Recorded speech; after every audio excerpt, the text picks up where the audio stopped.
Hey, what's up, everybody? Video 44 coming at you another video. I figured I'd walk by this. Should pay some homage because I hadn't mentioned the Quincy Jones pass, but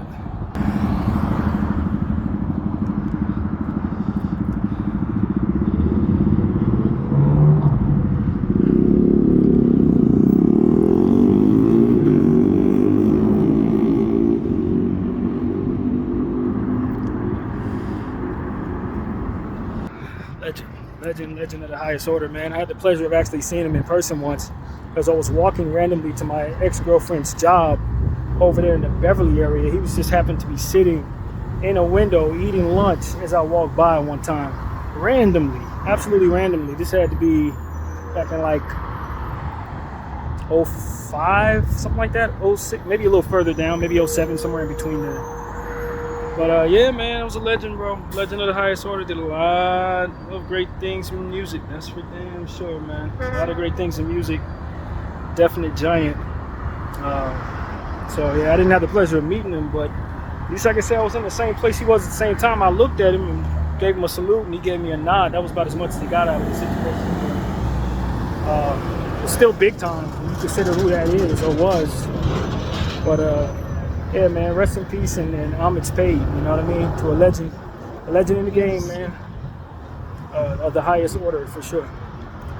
I don't even know if the word legend really does it justice. A lot of people that weren't able to accomplish what he accomplished still considered legend. That's bigger than that when you consider what he meant to the music industry, to black music in America and music all over the world, really, and not just music, probably more than that, entertainment in general. So. That's something I want to pay homage to on this channel. I just hadn't gotten around to it. It's been so many other things on my mind, but definitely want to pay respects to the great Quincy Jones. So yeah, man, on to another conversation, not related. I feel pretty good, man. I was able to shoot my boy T some funds for the storage this morning, as I told him I was going to be getting paid today. Of course, it's the 7th, so all the EBT stuff and GR stuff comes in, so I was able to shoot him some money to take care of some support for that. And you know, he's done so much in my life in the form of not asking me to pay back money. He used to pay for me to get into the club, pay for so much in regards to gas, just driving me all over the place all the time. So far be it from me to be stingy with money in the future. Now that we're in the future, now it's been many years since all those days, but I never forgot so much of what my friend has done for me, both in that area and other areas too. So you know, I didn't want him to have to hit me up this morning when I already told him that I was going to be able to provide something on the 7th. So I gave that to him this morning before 9 o'clock, and you know, that's something I'm happy to do, especially since he's literally holding my storage stuff in place. A lot of things that matter to me, including my art, that he's taking care of. So it's like, the least I can do is put something on it when he's asking me to do so. So yeah, man, that's what I want to do, is just be a better friend, have a better future than I've had in the past. Being that, you know, there were times where I was maybe would have been reluctant to want to part with something, you know what I mean? Just not priding myself on being that type of person going forward. So, especially with people who's already done so much for me, you know? So, that's what it is, man. Life is short. You never know when your day is going to be. So, if you have an opportunity to leave yourself with a good name in a given moment, I think it's a good idea. I really do, man. Maybe the last thing someone sees you do. So, you know, that's what comes to mind from you when considering this morning's thing. Not to say that I think I'm going anywhere, but you never know. So that's really what it is, man. Being unselfish. And there's another element to that came to mind. So I saw somebody online yesterday, gave me a lot to think about for election day. You know, it was a guy who was more or less calling out an individual, African-American lady, who was essentially saying that she hopes all of us are happy because, you know, we allowed Trump to get in office, and, you know, Kamala, you just couldn't let a black woman run the country, and you know, that type of sentiment. And he was a Palestinian man who was calling her out more or less for her point of view on that circumstance and how self-centered he perceived her behaving, and the sentiment that, you know, no matter who the American is or how much they appear to care about other people, their positions are still riddled in their selfishness and need for their own personal comfort first, was his perception. Even the most disenfranchised Americans still think of themselves in a colonial-like way before thinking of others who may be going through difficulties. It's like we're thinking about ourselves, we're thinking about our community, we're thinking about what we're receiving in regards to respect and what we're supposed to have. And then after that, if we've gotten everything we're supposed to have, then we're willing to show support and stuff like that. And while I don't think that represents all of us, I do think there's that part of it that he said, no matter how unselfish or how much we're willing to give, is still conditional to our very own comfort. That really sat with me in a different way. I was very uncomfortable about that, even though it was very much a lot of evidence of that in what I see and maybe even how I think.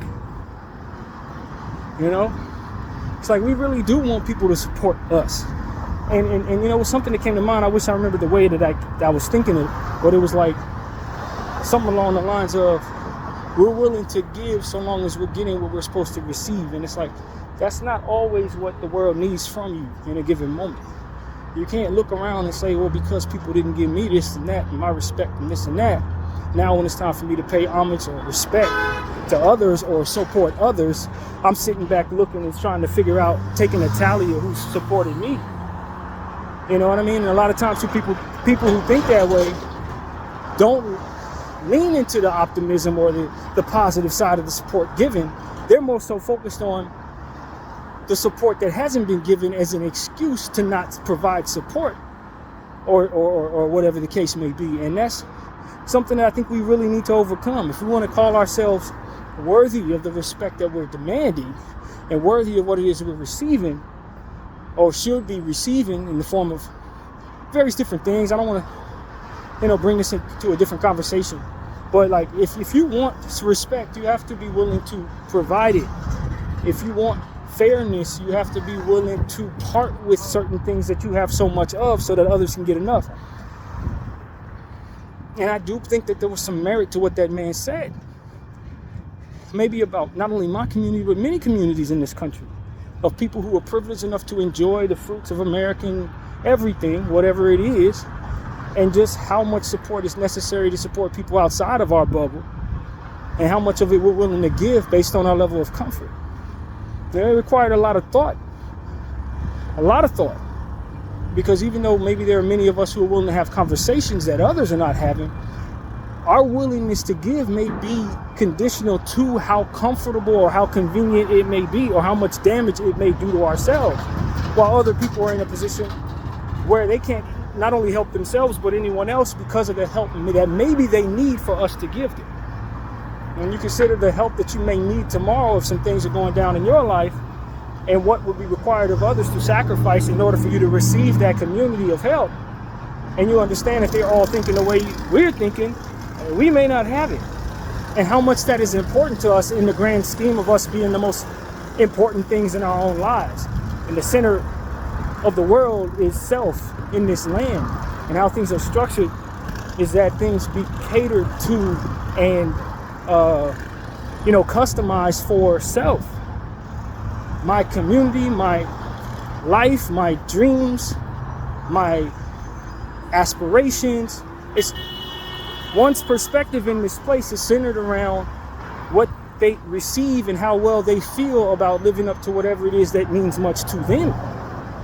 And then that they're not getting that, then it's a problem. But if others aren't getting that outside of this place, it's only but so much concern we have so long as we're living our dream, and so long as our bills are paid or whatever the case may be.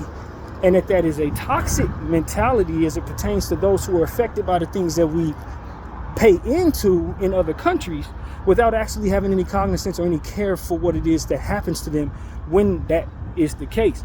So that's what this has taught me, that there are levels of unselfishness that a lot of us are willing to give. It takes a golden few to represent us in a way that doesn't have customization, prioritization riddled in it, basically, is what I'm trying to say. Like it's meant for me to feel good about me every time I do good for someone else, as opposed to what it means for them, regardless of whether I'm getting my credit or not. It's that I get my credit, it's that a light is shined on it, or it's that I lay down and feel good about what I've done, or that I have enough left over after giving them some, and all these different things that cater to your own comfort, instead of the prioritizing of just making sure others have when they don't have anything. And it's that mentality that has allowed a lot of things that happen on our backs as it pertains to, genocide and so many different things that happen in other places in this world. We're always thinking about ourselves, but we're starting from a space of privilege just to say that there are so many things around us that we can receive. I was listening to a young lady who's an artist, and she was saying life is a video game because everything you need is just an arm length away. All you got to do is be willing to take it. And it's like, yeah, in America, that's true. In other places, that is not the case. And that you are extending that perspective only shows them what it is that they're missing in regards to the freedoms that they do not have. Now, that we don't care about that is toxic to them, because a lot of what gives us these freedoms is on their back. It's that we have the ability to have all these resources and things like that, that we're ultimately pillaging from those people who don't have anything at all. So that perspective, it's relatable to all of us, but that perspective is not very relatable to others. If anything, it's us dancing and shining things in their face that they can't really obtain because of us. And so that's what a lot of this is showing me. It's like, yo, man, we got to get out of our own bubbles. If we're going to not be a problem for others going forward, and a lot of things aren't going to be attached to our name in regards to all the world's troubles, we have got to stop being so intent on making everything about us and continuing the culture of keeping things about our comfort as it pertains to what we're willing to do and give in support of others. Regardless of what our plight has been in our past or not, whether you're coming from a place of privilege or you're disenfranchised, there's still that bubble prioritization that comes with the privilege of being in this country where everything's an arm length away, or a law being passed away from you having all that you would otherwise want and need. You see what I'm saying? When you hear people from the Congo, it was a lady I was listening to from the Congo telling us that they're not free.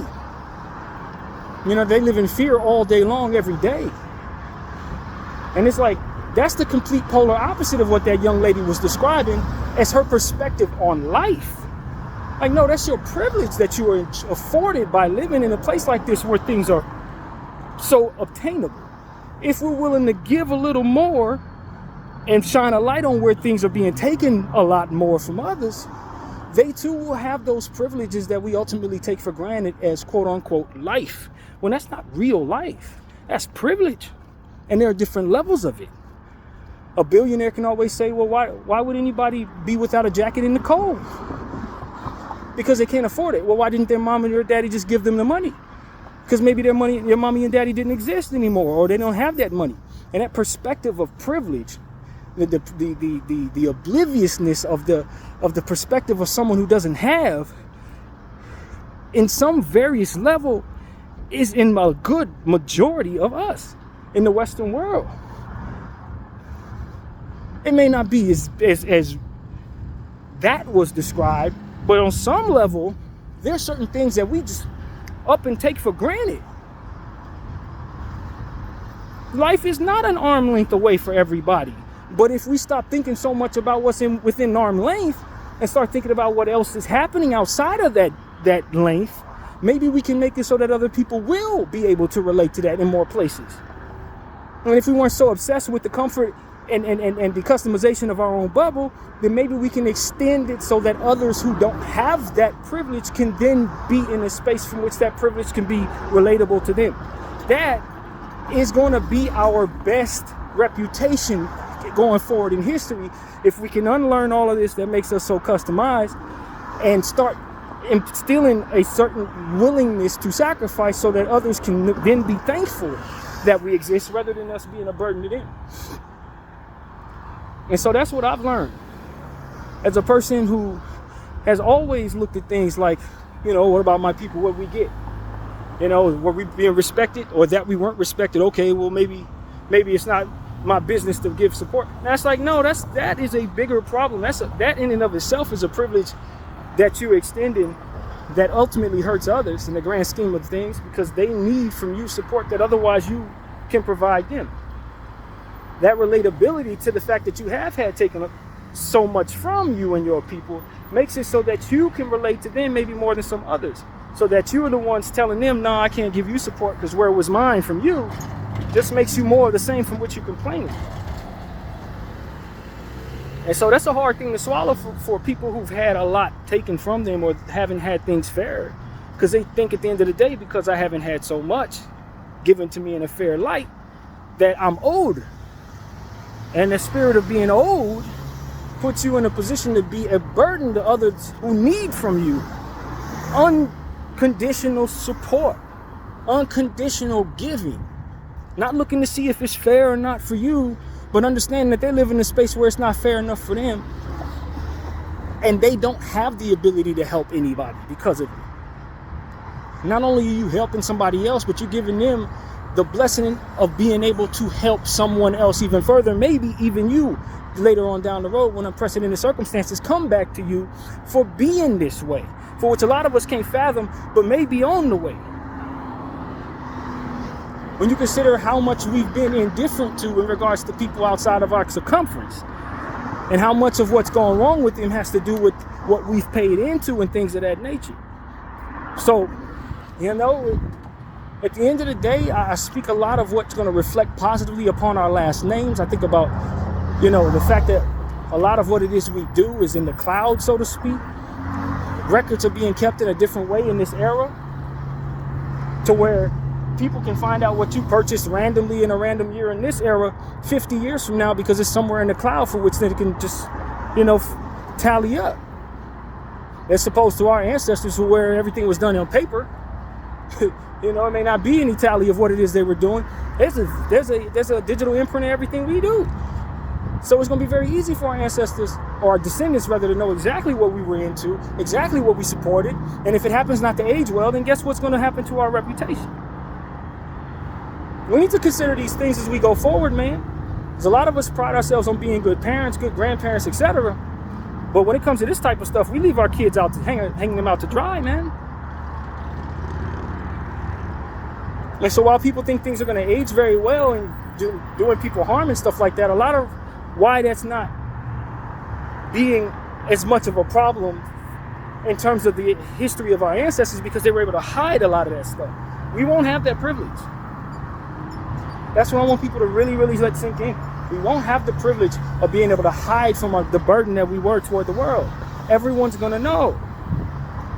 It's going to be even easier to access certain things that we do now, later on. As technology continues to evolve, it's going to be even easier to find your digital imprint than it is today, to do homework on you than it is today. Hell, your children may be looking at your buying history in high school as they grow, teaching them about the things that they should not do in order to avoid the pitfalls that we're ultimately leading them into. And we got to be able to see that coming, man. And so that's what I'm trying to express to everybody. Let's try to get on the right side of history as it pertains to being unselfish and giving a little more, being unselfish and respecting other people's plights, and not always looking for the easiest way for us to get even for what has happened to us, but more so to overcome the war that makes it so that we only care about us. Because that's who the true enemy is. It's in our own perspective with dealing with things that are ultimately outside of our control. A lot of times it makes us the worst people we can be for somebody else. And and the pain that comes from having people do to us what they did, being indifferent towards us, that ultimately turns us into somebody that has that war in the first place. As you see, as you pass that forward, it only gets worse for others. It's highly important that we don't discard of other people's plights or think of ourselves when it's time to support other people, because that's what ultimately created the plight that you suffer from. That's ultimately what the people who did to you were thinking when they were doing whatever the hell they figured to you. They lost those battles and you felt your pain because of it. They were enjoying their privilege and couldn't put themselves in your shoes or didn't care to, and because of it, and furthermore saw no consequence toward doing so. The only consequence they saw from doing so was the inconvenience that it would otherwise provide them in their moment. And that gave birth to whatever suffering you ultimately felt systematically. So, these are things that people who have had a lot taken from them can afford to relate in regards to others who are suffering today. Maybe those of privilege and those who did that to you or whatever don't have the ability to relate to why they should respect that suffering is something not to pass forward. But as for those of us who've lost something, we know better than to make others feel that way, if for no other reason than because we know how much it sucks to feel that way. And we know what caused our feeling that way was the indifference that someone else felt. Effectively paying homage to our own pain every time we move that way. We got to win these battles within ourselves, in our own communities, and ultimately the customization of selfishness, the propaganda of complete and utter entitlement that would allow us to feel like the only thing that comes from caring about somebody else is the inconvenience that it comes to our moment, the inconvenience that it comes to our culture when we raise awareness against the status quo.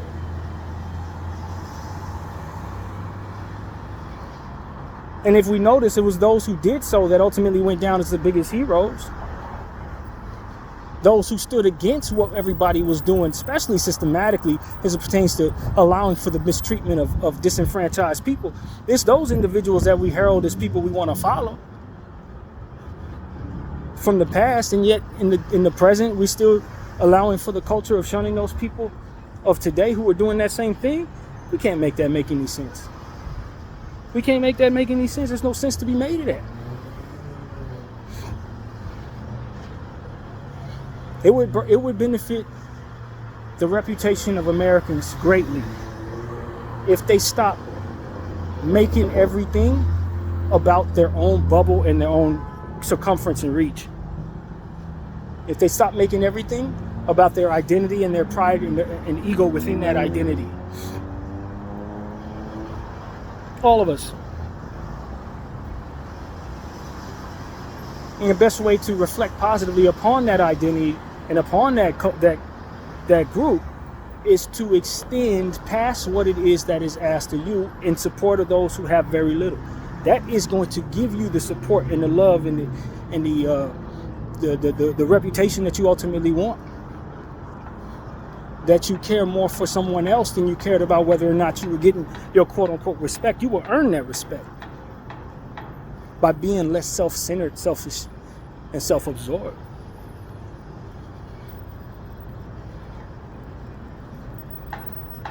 And so that's what it is I'm trying to teach. I want people to understand that. A lot of times we were taught that the best way to get what we want is to do things the opposite way of what ultimately manifests that image. If you want devotion, it's going to come from your unselfishness and your willingness to give past what it is that you can afford. That's what's going to make people feel devoted to you in a way that allows for them to fight for you. Not that you existed, walked around and made yourself something that they would otherwise be jealous of because you ran to the top of the capitalistic totem pole, but nobody's going to feel those feelings for you. It's going to be that you gave some of that up that makes people say, yo, I run through a wall for that person. I went through a wall for that group. I'm not going to let y'all do none of that group. We're going to stand in the middle of the street and fight for that group because they've shown enough love to make them worthy of our support. When culture teaches us the opposite. Culture in this country teaches us to make ourselves someone they would be jealous of. Someone that hoards so much and walks past those that have nothing and, raises our fists as if we've won something in their presence because they don't have. The essence of that is unwise in the end. That's the same energy that I believe wholeheartedly is going to be shunned in the future. when the consequences of that unwise behavior ultimately falls at our feet. So that's what I'm here to tell everybody, man. Let's get ahead of what is unwise. We do things correctly because we want the results that come with it. If we continue to do things incorrectly, selfishly, that for which creates more destruction, that for which creates more pain, that for which creates more resentment, is ultimately going to be shamed when people overcome the resentment that is birthed from within our behavior. They're going to look at the root problem. They're going to see us and the culture that we pass forward from generations past. It ain't going to age well, man. All this selfishness is not going to age well. All this stuff that we agreed to around before we've learned these lessons that I'm ultimately alluding to, none of it ages well.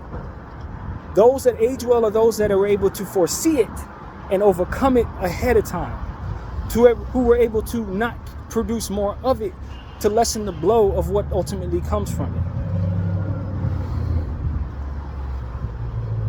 A lot of us need to see the consequences of things before we heed the wisdom that ultimately comes from doing things the right way.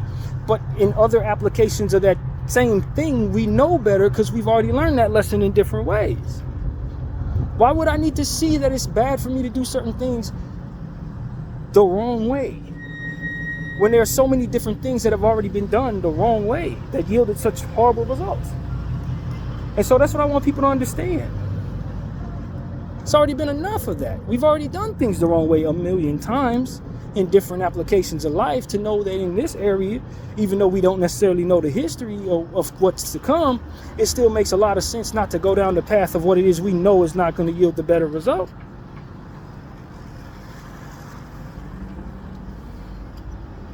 But y'all waiting for the worst of consequences so you can have a healthy respect for what should be done? I don't think that's necessary in this case. Not when it comes to creating environments from which people would shun us, create environments from which people would boycott us, create environments from which people would say these are the most selfish and toxic individuals for us in regards to themselves.